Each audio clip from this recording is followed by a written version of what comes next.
Good evening, ladies and gentlemen. Welcome to another episode of Fofcast, a podcast of Fellowship fans where we talk a lot of nerdy things, cover a lot of nerdy stuff, and just have a lot of long, rambling discussions about the things we really like.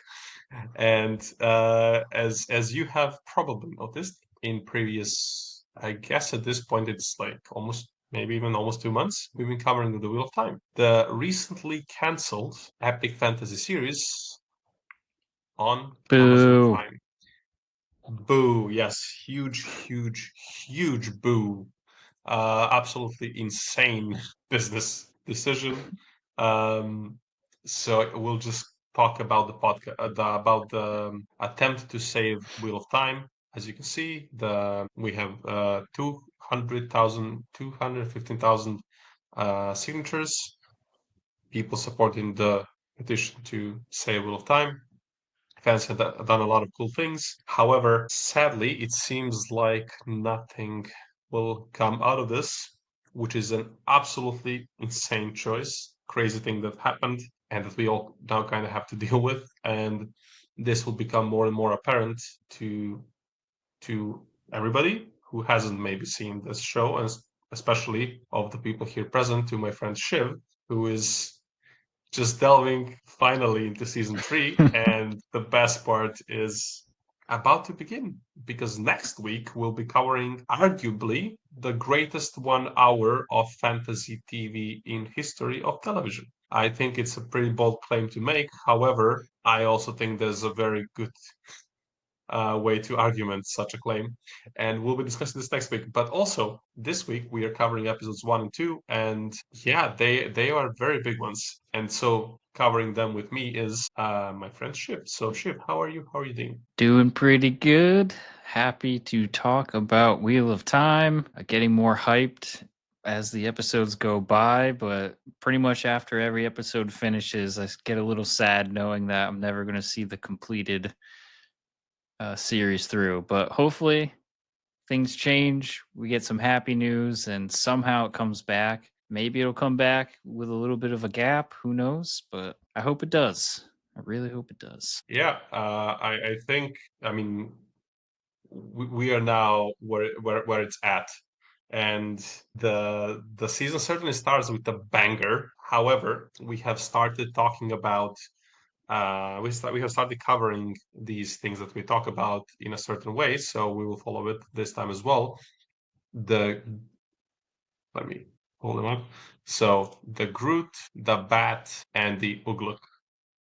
So what does that mean? The good, the awesome, and the misunderstood. And usually we tend to start with the misunderstood. So we will let the insane opening of season 3 simmer a little bit more, and we'll go first to Ugluk. So the misunderstood.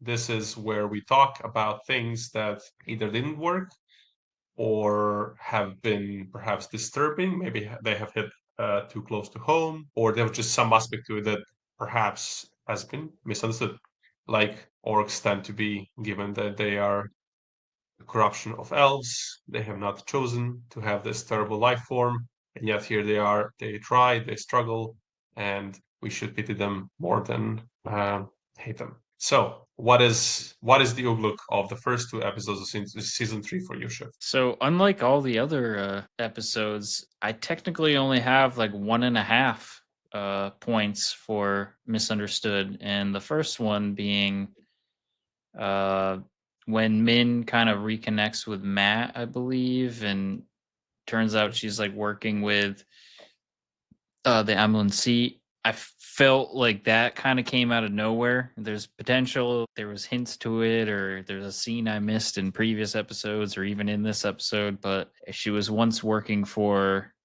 the Forsaken and all that, and now she's totally flip flop. So I don't know. Did I miss anything?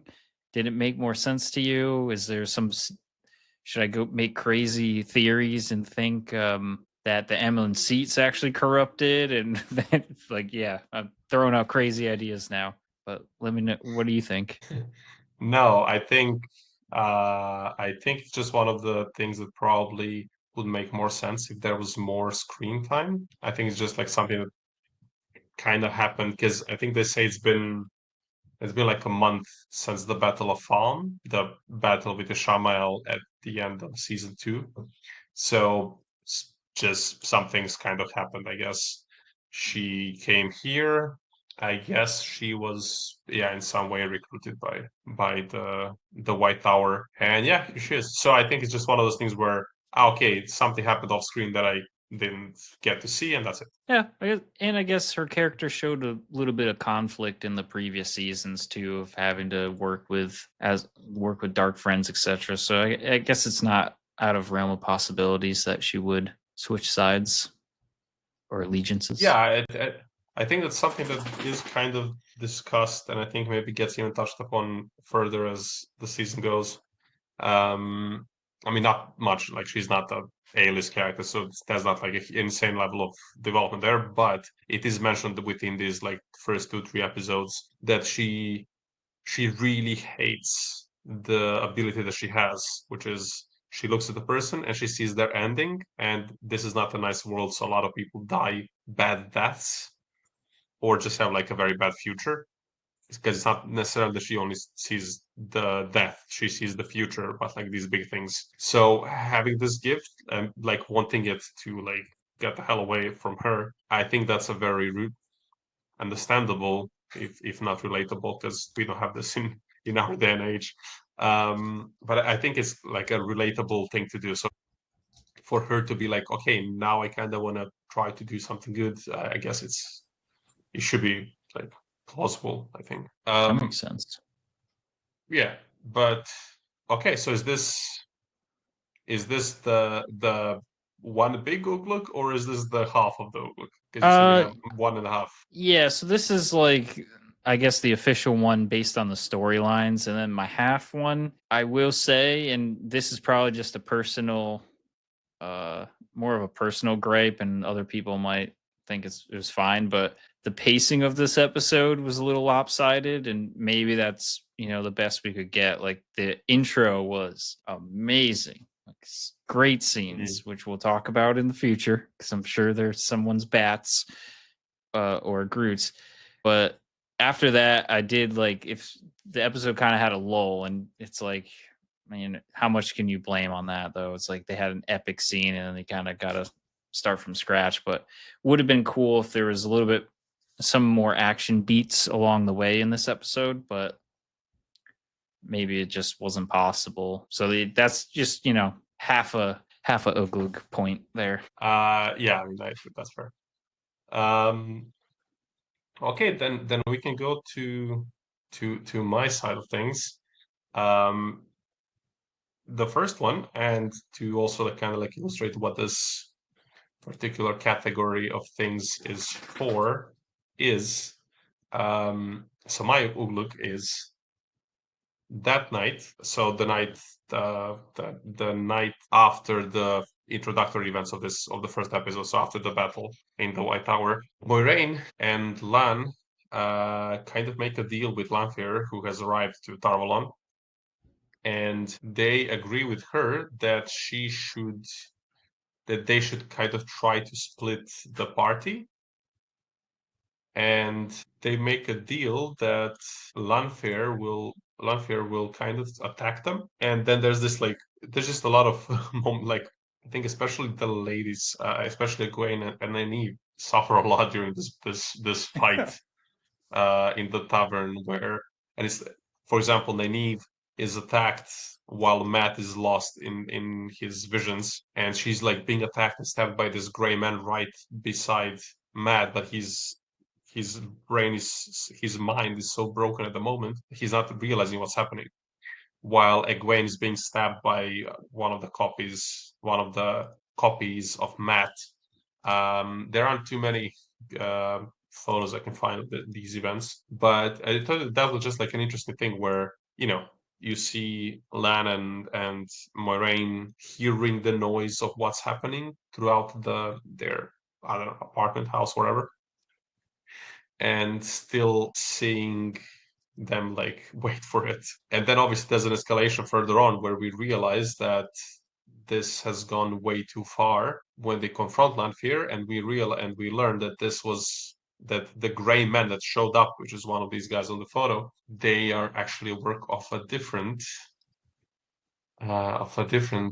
Forsaken. So for me, that was like a good scene, very intense, very well. Like there's nothing bad about the scene, but it was this moment where it's like, oh my god, like that's quite intense, pretty cruel and unexpected. So like the overall underlying emotions of the scene are not of the nicest kind, let's say like that. So yeah, what did you think? Yeah. I don't know if this is going to confuse our categories, but for my Groot, so for good, I had the Lanfear identifies the assassin as a gray man and reveals that she didn't send it. Where I like this on the Groot end of things, or the good end of things, I kind of like, unless I'm misunderstanding, which is 1,000% possible. Like, yeah, you have the Forsaken, and my understanding is they're all kind of working with the Dark One. Mm-hmm. But Lanfear is kind of a complicated character because she's kind of in love with the dragon, and it seems like Mm-hmm. she makes decisions to protect the dragon, which goes against the other Forsaken. So I kind of like that. So I kind of have that on the good column because you have like a really complicated character that has to, yeah, she's quote unquote bad, but in some aspects, she is still protecting the protagonist. And the protagonist is also someone who could be an antagonist because he can break the world. Like he can go completely insane and not save the world, from my understanding of Mm-hmm. the lore, which is minimal. So it's kind of cool how like you have two characters that kind of have this yin yang going inside both of their motivations. So yeah, that's one of my Groots, I guess. I think that's really cool the way you said that because if you remember, they actually do use the yin and yang sign, kind of like Oh yeah. the wheel of time symbol, almost in a way, or like one of the symbols of the world of the magic of the one power, as they and call it. and a Yeah. call out too when I was doing my crazy theorizing in previous episodes. I was like, oh, maybe they'll figure out a way in season 3 to split them up, and then we get it. They split them up.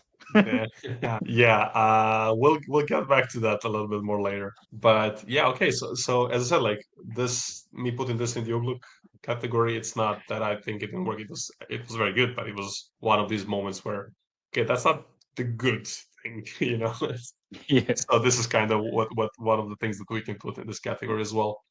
Um, but yeah, Lanfear just being a very complex character is, I mean, the actress just absolutely owning this role. If this show had persisted, which we at this point in time we still kind of hope something happens, even though it's now like with every passing day at this point, like it's almost like exponentially less and less likely. Like with every passing day at this point, it's really getting like super unlikely, which is absolutely insane.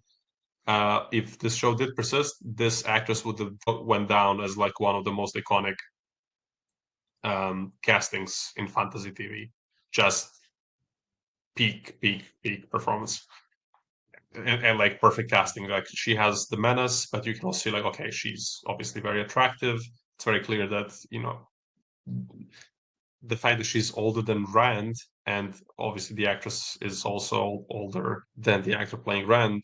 But there's this dynamic, and also that there's something to say also for his performance where you are buying it. Like it's like it's a thing that works on both sides, despite the age gap. Like you could, we'll get to actor Rand's actor's skills in the next episode. Um, it just works. Lanfear is just an amazing character. Um, and seeing her interact with Lan and Moraine was pretty cool.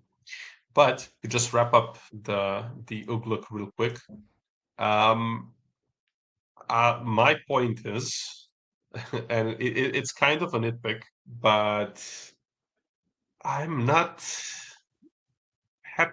too happy with Maxim and Alana. Not that in these episodes they are not doing like they're good. The actors doing a good job.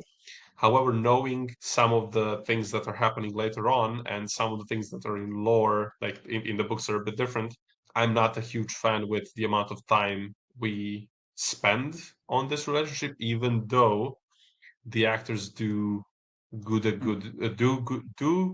a good job with what they're supposed to do. I just feel like this screen time could have been better used, but still, this is all kind of on a level of a nitpick. Like I would just like, okay, let's try to get like at least 2 points for Hmm. the misunderstood or whatever category. So I don't think there's much maybe that you can comment here because for now, Yeah.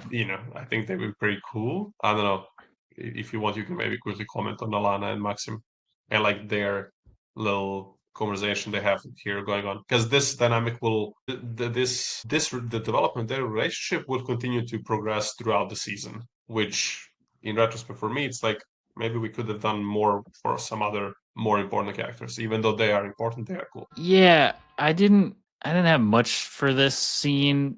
I mean, this would be a super nitpick, but the way I interpreted the scene and kind of introducing them and hiding in the attic or wherever they are, it almost made it seem like they didn't like Perrin in them. Did I misunderstand anything in that? Like, is there a They didn't reason what? why? It kind of seemed like they weren't happy to see Perrin. I think they But were just a bit surprised, but also I feel like I don't think that's in landed. I know what you mean. As long as like, why are you surprised? Like he's in his, it was just a little bit odd moment. I know what you mean. yeah, but small nitpick. But Yeah. yeah, nothing crazy. Then with this, I think we can go to the Groot, the good stuff. So hit me. What's your first Groot? So I talked about the Lanfear one. So I have one other Groot. I do have a lot of bats, but for Groot, um, Mhm. oh, it's actually related to Lanfear again. uh, Shockingly, the shockingly, um, Rand and Egwene kind of suffering the recurring dreams and Lanfear interrupting. I just really love those scenes. Like it, I love when she's manipulating people in the dreams and stuff. And yeah, anything with Lanfear gets a Groot in my category, at least, if not the at bat. least, if not the bat. Yeah. Yeah. So how long did it take for you to realize that that was Lanfear tormenting Egwene in the dreams? I think I got it pretty quickly, but I guess I have trust issues or something because I don't trust reality and dream worlds half the time in this show. So I'm like, oh, is this real right now? Or are they in a dream? Are they out of a dream? So I might have been confused a little bit on that end of things if I remember correct. But once I kind of see the dynamic between what was going on in the scene, I was like, this has got to be Landfair again. But yeah, how about you? Well, yeah, kind of similar, I guess. I think not on the first scene, definitely. I don't know if I maybe picked it up in the first episode, but like in by the second episode, I was like, okay, oh my God, that's not fair. Um, Yep. but I think yeah, at some point, because they make this transition where I mean they tell it to you kind of. I mean, obviously they said at some point it's like, oh, okay, this is what's happening. But there was a moment where they made a transition from Lanfear meeting Rand in the dream world, and then she's like, okay, fine, I'm leaving, and then the next scene right away, and almost like the transition of the shot with Lanfear almost fit perfectly into the position of Rena choking Egwene, and then it kind of went goes through. So I was like, is it like did I see this well? And then you keep seeing how this dream world works, and I guess that is what happened. And then at some point it's like, oh yeah, okay, they confirm it. It is what's happening. But I thought that was very interesting done, and I think it's not something most people will catch like exactly the first scene, which Yeah. makes it really cool. And especially on a rewatch, it's like, okay, I can see, like it's rewarding on like on a rewatch when you're like, okay, now I can see it from the beginning because I know what's happening. Yeah, I definitely did Yeah. not get it right away. Now that you went through the scene breakdown, yeah, I didn't catch it. But yeah, this show does a good job. I think it's because so much is going on. I have trouble like nitpicking everything and like looking for clues. So because of like there's so much information, I'm getting surprised by the show a lot, which is kind of refreshing. Like we do Rings of Power breakdowns where like we have an idea of what the show is going to be by the time the trailer is announced and we're like nitpicking every frame and we kind of get a rough idea. Sometimes we're way off, but with this show, it's just so much is going on that I'm constantly tricked, and it's refreshing. Yeah, I mean, absolutely. There's so many good little twists. It's just a lot of fun. Okay. Did we discuss it? I forgot what was your what was your point actually? The group. Uh, the Groot was just the whole dream sequence and Landfair, Yeah, yeah. and all that. But those are all my Groots. My Groots are done. How would you? So you said how many groups did you have? Like just one or two? Just those two. Yeah. For me, well, that one was, or no, actually, the one about there was another one about Longfear where like the identifying of the gray man. I just thought that was a interesting twist. Was oh, it's not her. It's like, and then you're like, ah, it's Magidian and so on and so on. Okay, cool. But okay, this aside, see, I have so many photos open because I'm actually waiting for us to talk about the battle, so it's a bit hard here to navigate the photos. Let me see. So yeah, Rand deciding to uh not go to what is called this Stone of Tyr and get this ring Kalandor. Sorry, not ring, sword. So I that was interesting, just as a little maybe a lore bit or like a lore reminder. There are these things called Saangreal and maybe Taangreal or Tarangreal or something like that. But it's basically two kinds of magical items that are imbued by the one power. They're like these artifacts that are really powerful. It's like something that kind of just can like amplify your power, you know, 1,000-fold or something like this. Like if you remember when we were in season one and Rand was going to go fight the Dark One, and gave him some kind of like a little statue or something. She said like, okay, it's filled with the power of 100 male channels or something. So it was something to amplify his power. This he the idea was the expectation was that he would go pick up this sword in this fortress that's like said to be impregnable and like not to be able to be conquered and so on and so on.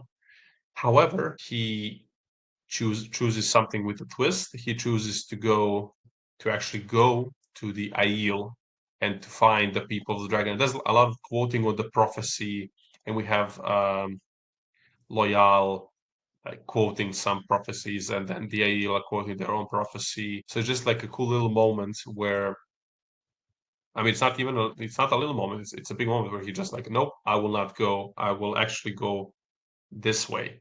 So I thought that was a cool twist, especially when it comes from after a scene such as this, where we have these three friends, you know, going out in the city to have fun. Right after Moraine says, "Please do not go. Please stay subtle. Please do not go in the city. It's dangerous. The tower was attacked this morning. Please stay safe. Stay here." And the three of them, the second Shillings, are like, "Look, well, let's go get some drinks." And then I felt like this scene really built up this like you can really feel the chemistry between the actors. It really does feel like buddies hanging out together and like catching up. And then for Rand to make the decision that he makes, and for all of them to kind of go their separate ways, I thought that was really well emphasized. So yeah, that's my Groot. As usual, I kind of go a little bit of a into details. But yeah, what did you think of this? How did you feel some kind of significance to the fact that Rand chose to go instead of here where everybody thinks he will go, he goes over there.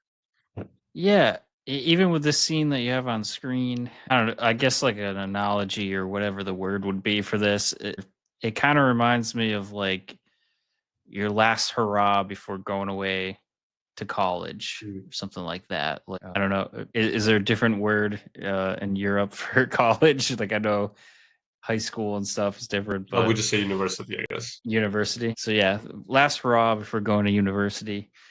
Um, it's like the inverse of like the Fellowship when they return to the Shire. You know, they're kind of like basking in what they just accomplished and all that. And this is kind of like, all right, well, It's been fun being with you guys, but we're all going to go our separate ways now. So I thought, without rambling too much, I thought it was good that they're kind of showing the camaraderie because we didn't get much of that throughout this. It's pretty much tragedy struck them instantly, and then they've been fractured and stuff and all over the place. So it's nice to see them as friends again. Yeah, that's well said. It was nice to just see the friendship, and I feel like they really managed to. There's not many scenes of this because we have not a lot of time. It really did work. Um, but to wrap up the Groots, this was my last Groot. I really liked the flashback as the opening of episode 2, where Morghese Drakand rises to the throne of Andor after like this brutal succession war. Then she has a very Game of Thrones scene where, she has all her enemies, everybody she fought against. That she makes them swear an oath to promise that everything is in the past. There's no future grief against her or her heiress, which is Elaine, with whom she was pregnant at the time. They make this oath, and then she kills them all.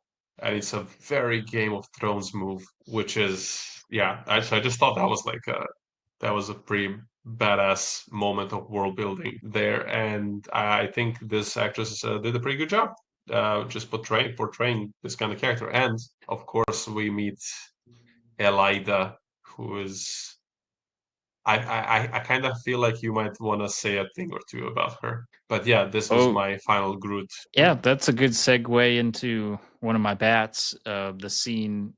I got a couple things to talk about here, but yeah, the one of the bats I had was the flashback with the brutal succession and red wedding type scene. Like, thought that was awesome. So But just to be clear, the bats are the cool stuff, and we are now cool starting with stuff. the cool stuff. Great segue from Groot to the bat. Let's go. Yeah. And so, a couple of things about the actresses that you had on screen a second ago. So, Aleda, I cannot pronounce the actress's name, but I love her. Is it Shoren Agdashlu? Maybe. I guess close enough. She is in The Expanse, and she plays, I believe, the character is Ursula. It's like she's not getting too much in the weeds. I believe she's high up in the UN, which is the Earthers, um, and she does a great job, like in that world as like a politician and kind of like the Game of Thrones, but in space. Uh, so love her. And a quick tangent to aside, I've been rereading the Expanse books. Well, actually, not rereading, jumbled up. I'm reading for the first time the Expanse books and then rewatching the show as they pertain to the book. So I read the first book, Mhm. watched season one. I'm on the second book now, and I'm about to start season two. But absolutely love her. So that was the first tangent, and then second tangent is Olivia Williams, who played Merguez. We've seen her a bunch in this on this podcast and our YouTube channel because Strider and I have covered Dune Prophecy, which she plays. Forgot, is it Tala? I forgot her name at this point, but one of the high up sisters Mm.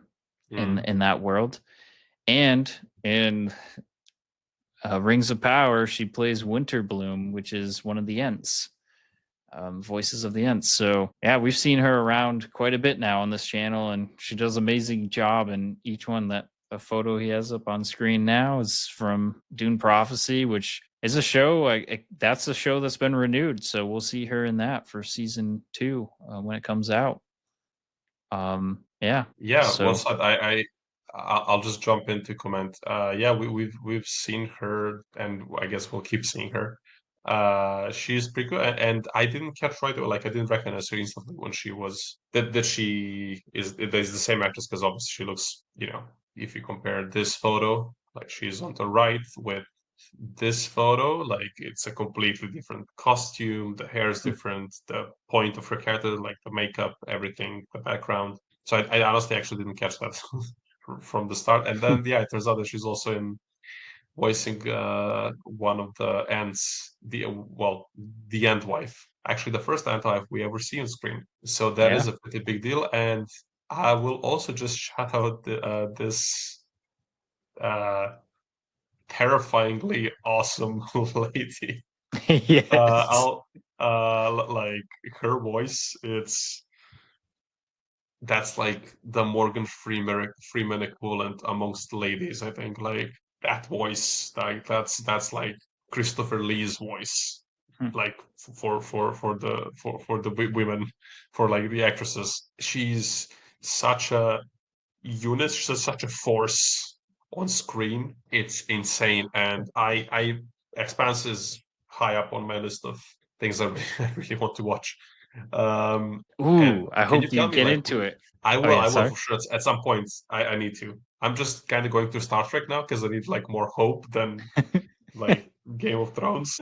Fair Anyway, enough. can you tell me? We are doing a little segue here, or not. Sorry, not to say like a little digression or tangent. Is she a good, or at least kind of good character in The Expanse? Yeah, yeah, yeah. So if I'll try to be brief because I don't want to go too crazy, but if we were to summarize the Expanse, it people actually call it Game of Thrones in space because it's it has to do with politics and power and manipulation and stuff. So there's three main races. You got people from Earth, people that colonized and militarized Mars, and then you have the, I guess, unfortunate poor class of people called Belters who have to work on the asteroid belts to make money, and with that comes some mutations of their bodies because they're working in zero G for most of their life. So those are like the three main groups in the show. And she's head or high up in the UN of Earth. Mhm. So she kind of represents high power of Earth. Um, and so far from what I'm reading in the book and from what I remember from the show, she has good intentions and she is trying to get to the truth and try to stop war from happening between the three factions: the Martians, the Earthers, and the Belters.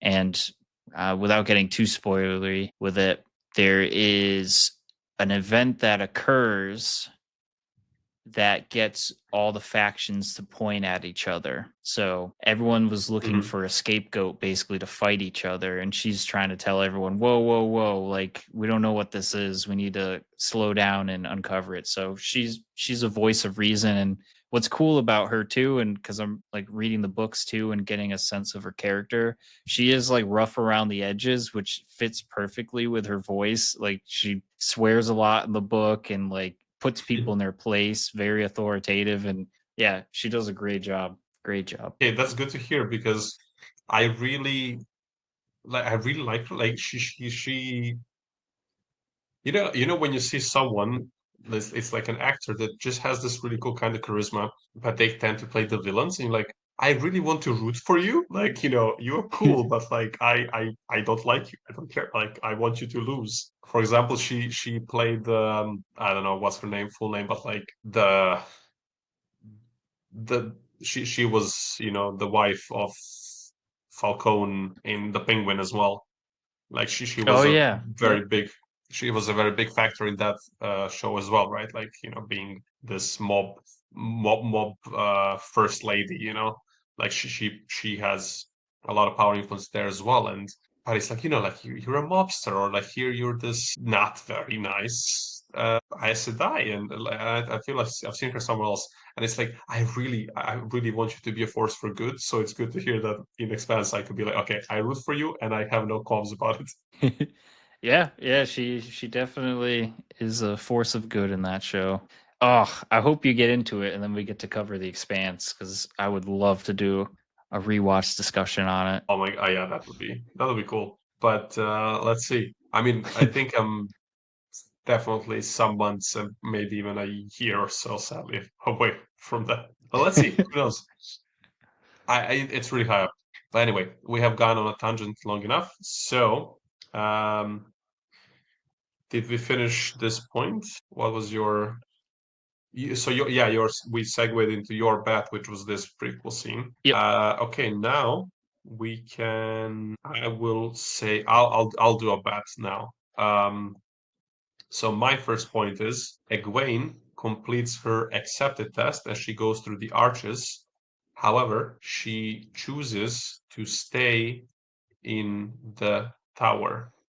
And it's very interesting because, first of all, we have this scene where we see that Egwene so she sees the future, right?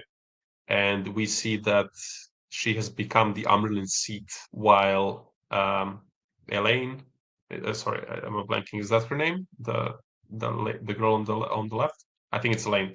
Yeah. She has become the Green Ajah, sitter of the Green Ajah, which is the fighters, the warriors, and we have Nynaeve, who is the leader of the Yellow Ajah, which is the healers, which does fit right with her Mm. role as a wisdom. So on its own, this is very cool. However, we also realize that they have come because they are looking for Rand, who has apparently killed the boys and probably many other people as well. And he's kind of lost it. And Yosha Stradowski, the actor playing Rand here, is showing us glimpses of some things we might see in the future. And he's also terrific, as well as the three Aes Sedai as well. So I just had a lot of fun with this. It was a really cool scene. So that's one of my bets, one of the coolest moments in the first two episodes of season 3. That's a Where are good you at one. with this? Yeah, I agree. I didn't have that as one of my bats, but once you brought it up, yeah, it's kind of like because I'm more steeped in Rings of Power and all that. So I feel really bad that this is probably a teaser for a lot of people of what's to come later in the series, and and sadly we might not get it. Oh, if that happened with Rings of Power, if they tease something like epic of like with the lore that we're expecting. Like, I don't want to get into spoilers in this for that, but like, oh, that'd be a huge tease that we won't get fulfilled. So sad. Oh, but Mm. yeah. It is, and I mean, I will contain myself from talking about episode 4. Oh, Yeah, hopefully this week I get to it. yeah. I don't know if we'll get to record this week the reactions for this, but it would be really cool to get your like. I want your impressions when you finish watching the episode. Send me a voice note. I need to hear. I need to know like your instant first reaction. So I'm Oh, telling you live excited. here. You gotta do this. Will. So yeah, cool. Then give me your next bet. Next bat, I think you touched upon a little bit, but it's the intro to the season. Like, Maybe let's hold on to this last. okay, So let's do the okay. other bet and then we'll get to that. All right, so my last bat, other than that, is I'm gonna butcher her name, but the other Forsaken Moghedian, Mogideon. Mogideon. Moghedian, um, when she captured the White Cloak and turned him into the Gray Man and kind of had him sprung out and was kind of torturing him. I thought that was a pretty crazy scene, and it's kind of we're getting teasers, I guess, of how crazy this Forsaken is, and I'm assuming stuff's gonna hit the fan with that character at some point. So it's cool to get these little glimpses of how torturous they could be. So that was one of my bats. Fair enough. I did not manage to find the photo on time, so but yeah, I thought that is one of the interesting ones for sure. Then we'll go to my last bet before we go to the big one, before we go to the proper Batman of these two episodes. Um, I will say it's also kind of like a low-key one, but Rand, Egwene, Lan, Moiraine, and Aviendha, they start their travel to the Aiel Wastes. And I just really enjoy that. The traveling, the development of their relationships. I just think it's really cool. And this is one of the things that this show has consistently by far been better than the Rings of Power in this particular aspect, which is just showing us and like letting us enjoy in the scale of this world, and just watching them travel, and like as their relationships evolve, and as we can see here on this photo, right, talking with Lan, and like practicing, trying to like focus on the sword, on the way of the sword, because this is something he can control, this is something he can do, and something he enjoys. It's almost like a warrior's meditation, because he knows that he cannot allow himself to use the sword. He knows he needs to use it extremely sparingly, and he even has a conversation with Moiraine where he's talking about, do you think I do not want? Because she's like kind of scolding him, that he's not practicing the sword fighting. Sorry, the channeling. Um, but he says, do you think I do not want to do this?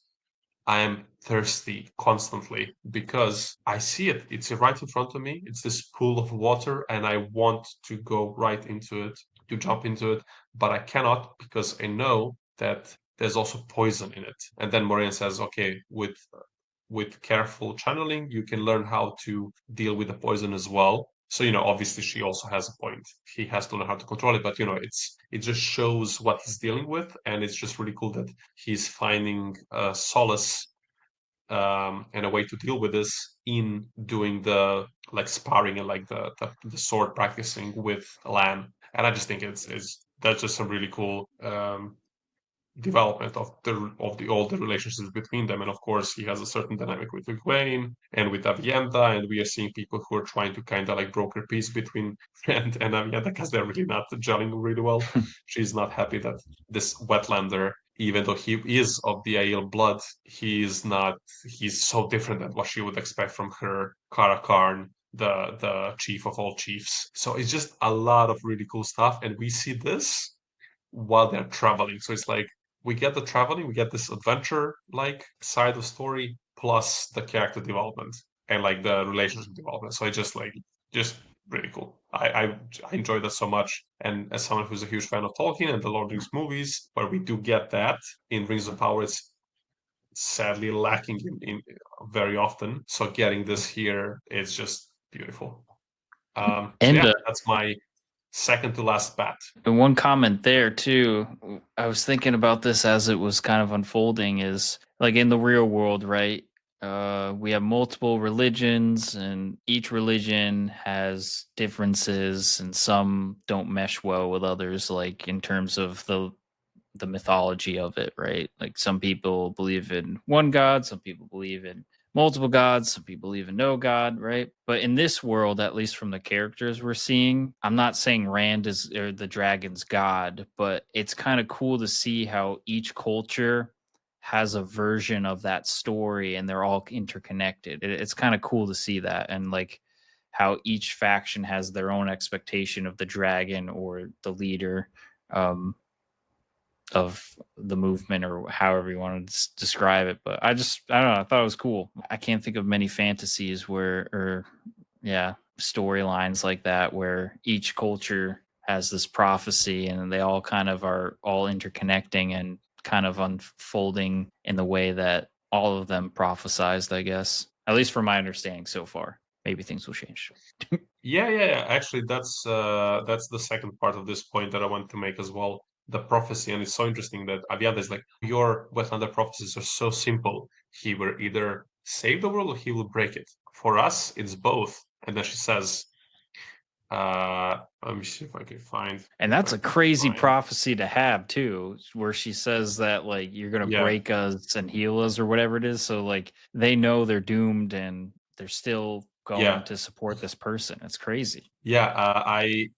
So it's not the exact quote that she says, but it's kind of the same. He shall spill out the blood of those who call themselves Aiel as water on sand, and he shall break them as dried twigs.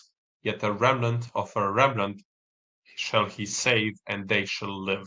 So he will come over, and it makes so much more sense in the next two episodes, or like the fourth or fifth episode, or I mean, kind of like from the fourth episode until the end of the season. This is like this main thread that we're following, and it becomes clear what this means. But yeah, just the fact that it's he will come, he will break them, they will go with him, they will follow him. They are the people of the dragon, which is also something that's been mentioned in one of these prophecies, that I think maybe Loyal has said. I think maybe there's a prophecy. I think the Stone of Tyr will fall when the people of the dragon come, or something like this. Something like that. Something will happen when the people of the dragon come, and the people of the dragon are the Aiel because he is an Aiel. So just this, I just love this. Like, and that's a great point that you as well said. Like these different prophecies that all kind of tie in together in like this really cool little neat um, weave pun, Hmm. wheel of time weaving pun intended. Um, it's just beautiful, and I look forward to to the next few episodes so much. So yeah, the prophecies are just great, and the depth of the culture is only yet to become even like on a higher or like deeper level. So yes, Hmm. do you have any further comments maybe on this? No, I think we covered it. It's Okay, really cool. then I think let me just find a proper photo here so we don't start off with something insane right away. The big one.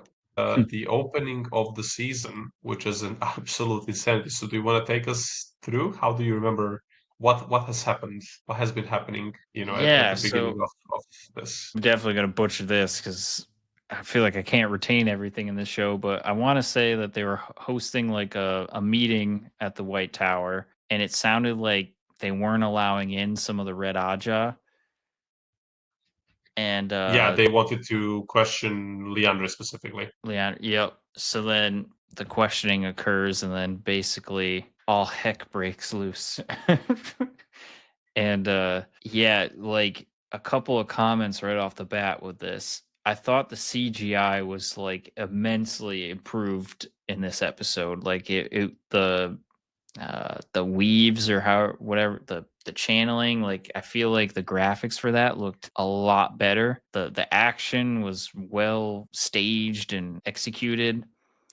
Um and I guess like I'm slight tangent, but this one's definitely more related. Like I said in previous episodes, I got hooked on the show like halfway through season 2, and like this is like the I don't know what you I don't have a metaphor right now for it, but basically I'm more than hooked from this opening. Like this is like if we can get viewers to get this far in the show, I think they would be Mm. hooked. Like for me, like even halfway through, like it was like it was enough to keep me interested. But then this is like, oh, this is a good show. Season 3 like instantly hit that for me.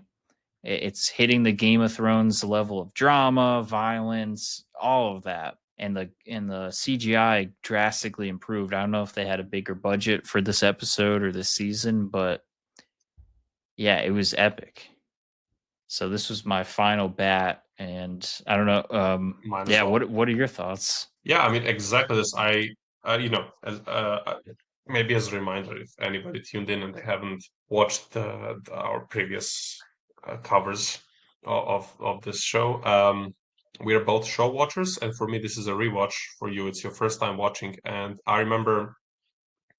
So really briefly, I watched season 1 when it came out. I thought it was fine, but then a lot of time passed until season 2, and I kind of wasn't too impressed. I was maybe too. I think in retrospect, I was too harsh towards season 1, and then I didn't actually watch season 2, sadly, until this year, when it was like I watched season 2 just before season 3 started coming out. So I was watching season 2. I was like, okay, actually, this show is much better, like compared to season 1. Like it's I can see like a significant step up.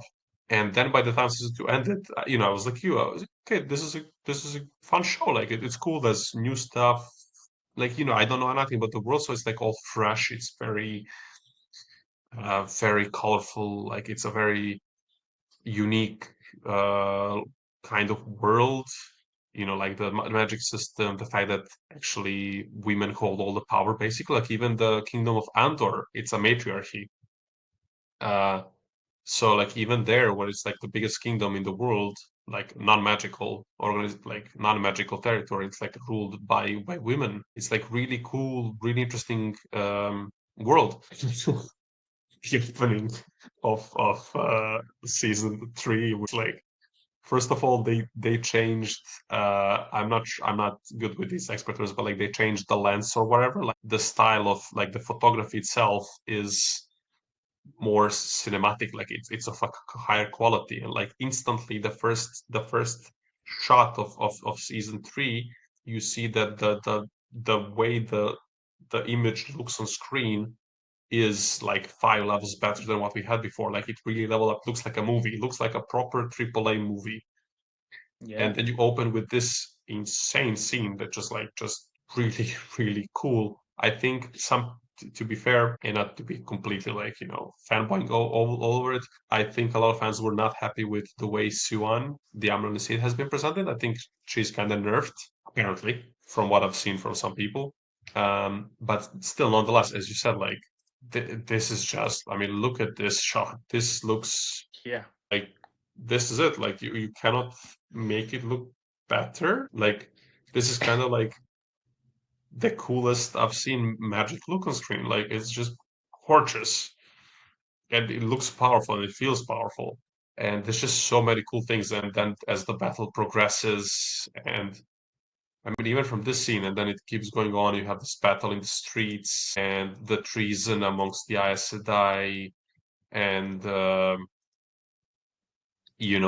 I forgot the name, one of the Aes Sedai that goes with Verin, the older Aes Sedai. They go to the 13th Depository, this secret room where these important things are hidden, and then she betrays Verin and that other Aes Sedai, and it's just a lot of cool stuff. And it's like this is the opening of the season. It's like, oh my god! So it's just absolutely peak TV. As you said, Yeah. like if you can get people to get to watch this, like this is where it really hits. Yeah, what were you gonna say? And they cut someone in half at some point in this battle too, if I Yeah. remember right. I was like, and that's going back to stuff we were saying in the first episodes. It's like the marketing that Amazon did for this show, it was such a huge disservice. Like any content that got to me, it looked like this like polished, uh like PG-13 superhero movie kind of like vibe. Like it did not look like a Game of Thrones level of like gruesomeness and more adult themes and stuff like that. And maybe this show's kind of in the middle. It's like there's not a lot of nudity and stuff like that and like crazy violence, but there is some. So yeah, I don't know what they got to do to like increase their promotion of the show, but like stuff like this should have been shown. And I don't know, I would have been more hooked. Yeah, I mean feedback we've been uh, barking on for a while now, but yeah, I wish they figured out a different way to market this show. Mhm. I mean, I mean, we should keep barking because it is disgraceful to lose out on something like this, and like a lot of people are miss out on this, and will miss out now even more, and we lose a lot, and like this fandom loses a lot. Like so many, if my life could, if it was a little bit different at the moment, like I'm really busy with a lot of things, and I can't read that much, and like this is a big series, but like I would really want to be able to now sit down and just like burn through these 16 books or however many, 50, 60 mhm, books. And it's like, imagine how much this would further profit if there was like 7 or 8 or 9 seasons of this. It's just, and this is, yeah, yeah, just the first episode of season 3. and Or you were I, saying, I don't I don't know how to brush into this topic. It's definitely a dangerous topic. I'll try to navigate it best I can. I did not put any thought into this until just now. But another problem with this show, well, not a problem. That's the wrong word. Maybe it's like the release of the show is kind of the I don't want to say the popular belief because that's not right, but the loudest belief right now or loudest criticisms with modern television is the conversations around the stupid word that's used all the time, like woke and wokeness and stuff, right? mhm, Um, and with this show and the source material, it's female led, female driven story, right? So yeah, people that haven't read the books, haven't done in many any ways, ounce not of completely, but in many ways. yeah, in many ways, yeah, who haven't done any ounce of research would just slam the show instantly because of that, and they're gonna say, "Oh, it's because it's female led," blah blah blah, right? And there was this massive amount of toxicity in fantasy sci-fi fandoms because of this. And what I believe, and hopefully it's true, is it's a loud minority. It's not the majority of fantasy and sci-fi fans. Like, you go to a Comic-Con, it's a huge diverse uh, race or all that.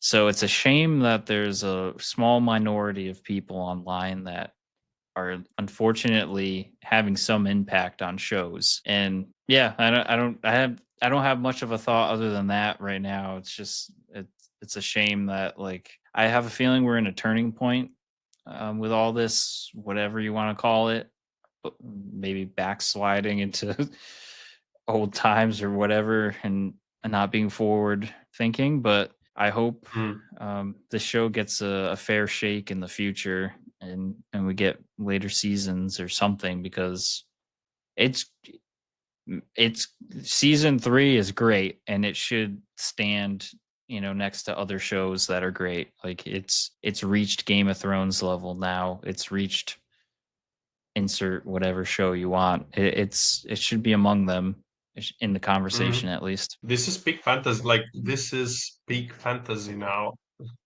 Like I remember having with some friends of mine discussion about Rings of Power, and I was like, Rings of Power season one, while definitely not nearly as good as it could have been at the time, I was still saying it was the best. Like if you look at the fantasy shows, okay, you could say like Game of Thrones maybe the best one, but it's like I always say like it's low fantasy, like it's very low fantasy. You have Yeah. dragons, but like it's very medieval plus dragons basically. Later on you get into White Walkers and so on, but it's like it's really not like a lot of spell slinging and so on. Like it's much less mythical. The Lord of the Rings, even though it also doesn't have that much magic, the world is still much more magical. So I always say it's like this is more high fantasy. And I always said, um, for me, the Rings of Power was the best fantasy show of all time at the time of viewing season one. But it wasn't a 10; it was an 8 on a scale of 1 to 10, where I didn't know what the 10 was. Having seen, Rings of Power season two, which I would say it's an 8 for me, which pushes the first season of Rings of Power to like a 6. But this is now a scale that finally has a 10. Wheel of Time is the 10 out of 10 of high fantasy TV shows, and season 3 is specifically just like 10 out of 10 on like all the fantasies of all the fantasy shows, whichever low, mid, high level, what magics, whatever. It's just so good.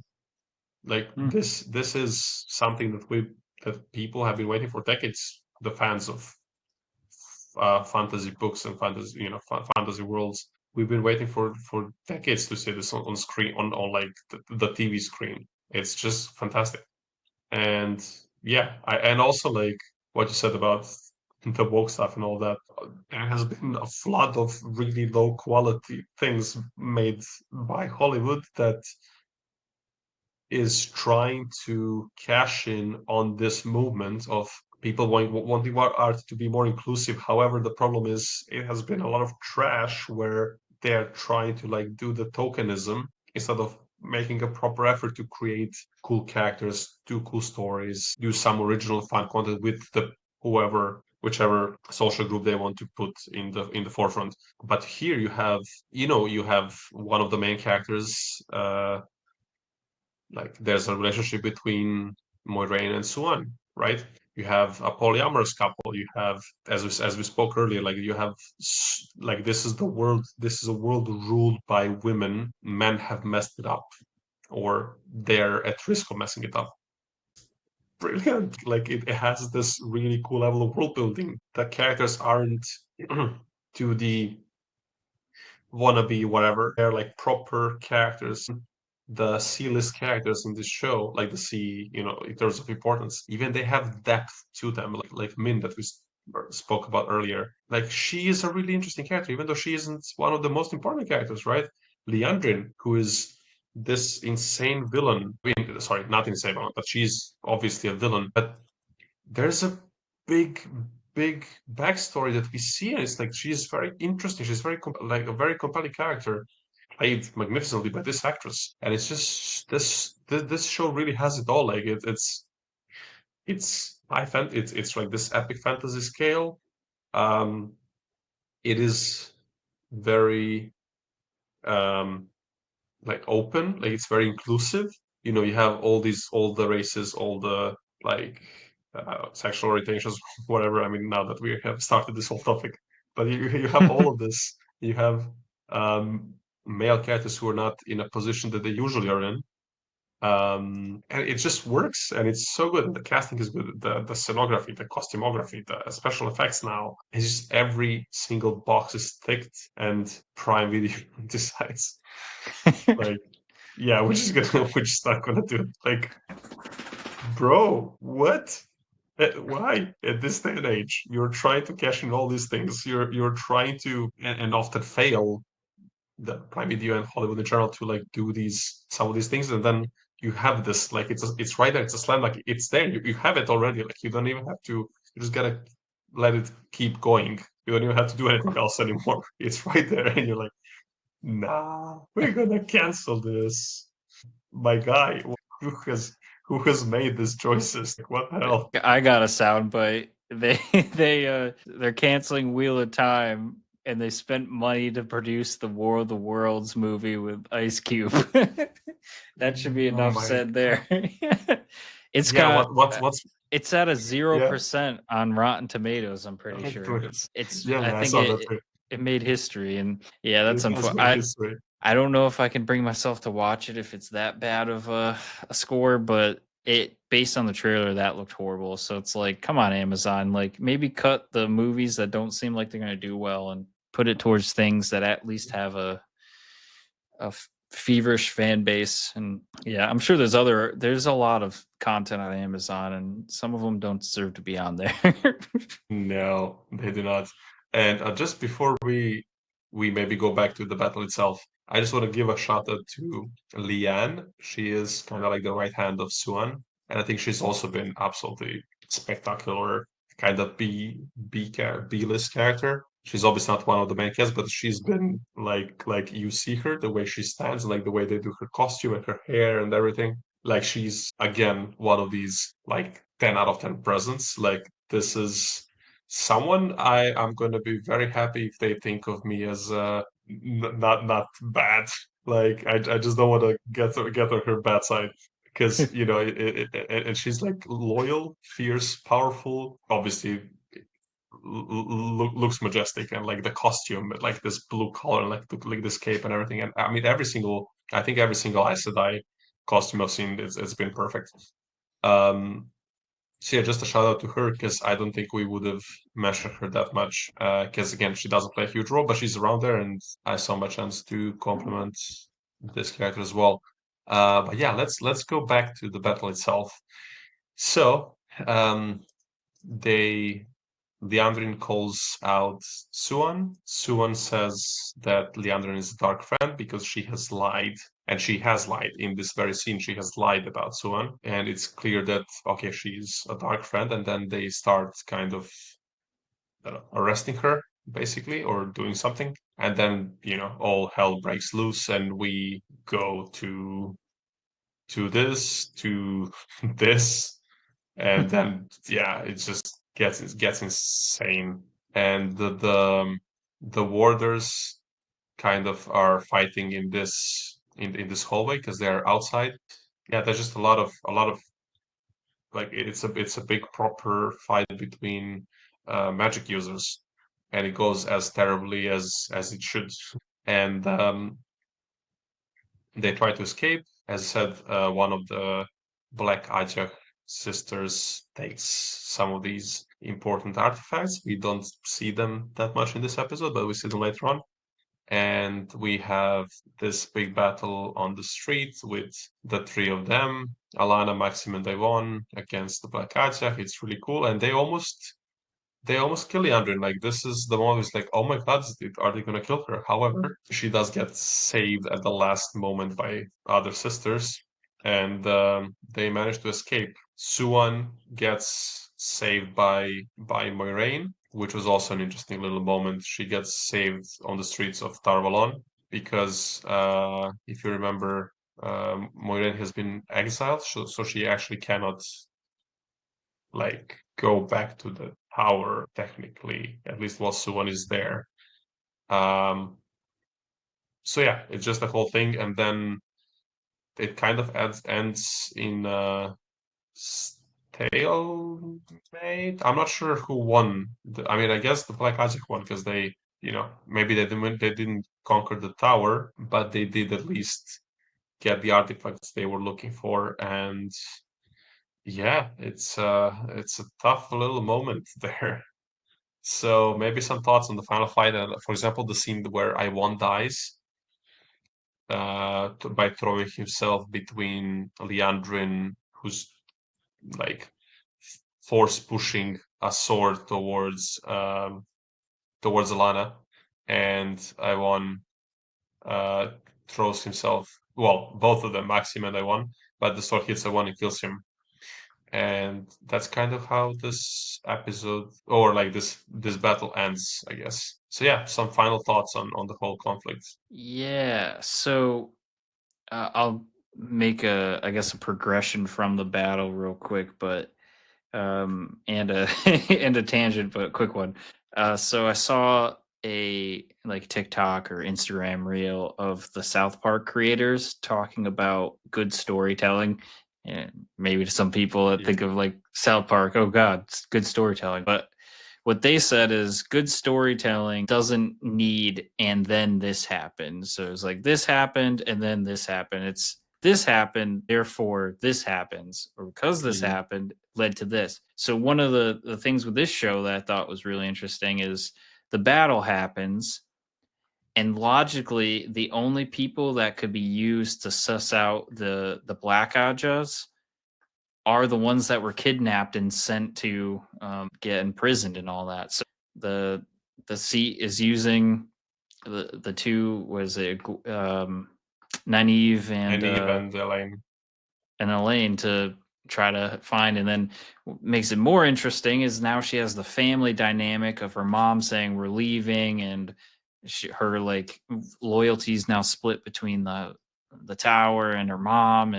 So like I thought that was great, brilliant storytelling, and it's just totally logical, and it puts the characters in a good position for future stories. So I really liked. So yeah, the battle and all that, the cinematography is amazing, and then how it led to an increased story is also great as well. Yeah, I I agree with that for sure. I really like this moment where they get how to say, recruited by the Amaran seat. Um, yeah, and Elaine chose to stay and so on. Um, let me see one more thing. So I'm just going to mention a couple of more quick things. So where is this photo? So Matt spoke to Swan, the German seat, and left the horn with her. So horn is safe in the tower, as far as we know, at least. I'm not spoiling anything there. I'm just saying, like, as far as we know, the horn is safe. Um, and also, they have tried to heal Matt. Something when he blew the horn, something happened. He got all these memories back, and they're kind of like messing up with him. But he's handling it Oh as yeah. as well as one could hope. Yeah, and basically this is the final point I wanted to touch upon, the matter of agency. And this is that thing that I said, like, you said, like, I think, oh, maybe they'll split again in the next season and so on and so on. And I said I think it works out. I didn't want to comment, but now is the good time to comment. Basically, yeah, I really like it because this time it's their choice. They choose to go separate ways. In so far, they have been reactive. They have been reacting to everything. And I mean, we talked about it something but just in the previous episode. But now Rand chooses where to go. Egwene chooses to go to become accepted and then to go with him. Nynaeve and Elaine choose to stay in the tower. Then they choose to accept the task by Swan. They choose to go follow um, this whole quest. Matt is okay. I'm not feeling good. I think this is the good place to stay in. I'm gonna stay and try to see if I can get fixed. Even though actually in the books that doesn't happen, Matt goes with Rand on this adventure. And we have Perrin who decides he's going back home because this is what he feels like at the moment. and it's like all of them, they choose what they're going to do. And I think that's a pretty cool thing and sets a good tone for this season. And I think it sets up a lot of cool stuff, even though some of them are, as I said, very lore accurate, especially I guess with Matt. But I don't want to go into that because we haven't read the books either one of us, so there's no point in discussing this too much. But yeah, anyway, the matter of agency, it feels like now they have taken the agency for themselves and chosen, okay, this is what we're going to do. So yeah, I guess I will just try to maybe like end it like with us commenting on this particular thing, and then we can wrap up. Yeah, I got not much to add other than I think you're spot on with season 1 and 2. They're pretty much pushed through the ringer and weren't really able to make many choices for themselves, and now we're seeing that. Small tangent too. I think we got in these episodes Al's way of traveling through the portals, Way gates. the way gates. Like he has some kind of device to do it, which I thought was a cool little like lore drop there of how they travel, I guess, through it. So yeah, Yeah, I want try. I guess I can try to find a photo of that. Let me see. Yeah, we did get them coming out of this, and that I mean, now that we mentioned, there was a little moment where we see how Perrin's senses are getting heightened, and he realizes that a man and a woman have passed here, and he senses you. You probably missed this. I also missed it in the first viewing. He says he felt the smell of ash. yep. That was Alana, because she explains actually later on when they meet them that she put ash on her face of Yvonne. That's kind of the way they do it. Like they burn the person, they take the ash, mix it with something else, and then put it on the face. And this is kind of like putting like second skin as a cultural ritual of saying goodbye to a lost loved one. And I did not know what I was like. Oh, Ash, it's like there's some demons? Is it like something whatever's happening like this kind of? It's like where my mind went. It's like I didn't realize even this. I realized that like way later, Season 3 at some random point. I guess that's what they. But now I was like, okay, I know what I'm looking for. And anyway, I just want to point it out now because we are seeing Perrin's like abilities going stronger. And also, his hair is so cool. Like his styling, like the way, like he just looks so badass, and that hair and like with the beard, like where it's just peak look for Perrin, I think. Yeah, a lot of good stuff, a lot of good stuff. But yeah, I think with this awesome beginning of season 3. Actually, we have covered originally when season 3 was coming up, we covered the first 4 episodes. Varking, myself, and I don't know I think it was just Varking and me. But I guess now we can cover them in a bit more detail. And yeah, good stuff. Great start. They have actually released 3 episodes, and then next week they put the 4th episode, 5th episode, 6th, like one by one. But they did that thing where they dropped the first 3 episodes. Oh, Yeah.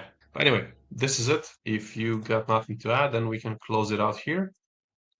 yeah. The only other Yeah. thing I'll say is add comments. That we read all the comments. So if you have anything you want to We add, do. anything we missed, anything that was your favorite that we didn't really cover or you agree with, let us know. Yeah. Shout out to Twig the Wonder Kid and Nerdigans, 2 of our most common commenters.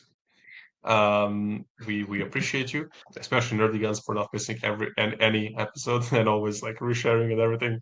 That's really nice. Oh, So on yeah, that note too, I think we had an issue with uploading one of our episodes. So if you need more Wheel of Time content, I think 2 episodes we covered was relisted up. I forgot if it was episode 5 and 6 or YouTube. something on YouTube. Yeah, so if you're watching on YouTube, that one's been re-uploaded. Oh yeah, I think it was just actually hidden. Like it was there, but it was just like not.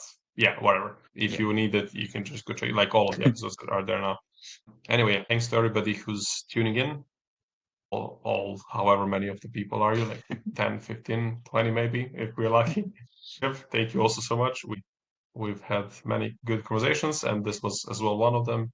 And I appreciate you always making the time for this. Anytime. I look forward to this every week, and maybe people in the chat can bombard us with wanting to cover the expanse, and maybe that'll give Strider extra motivation, and we'll do it. If not, I'll Yeah, let's figure out see. other ways. Yeah, let's see. I'm not I don't drive too hard a bargain, to be honest. Maybe I should. Maybe this is the chance for me to benefit greatly from your persistence to to cover things. Yeah, anyway, thank you everybody. Have a good evening, and we will see you on the next one. Bye.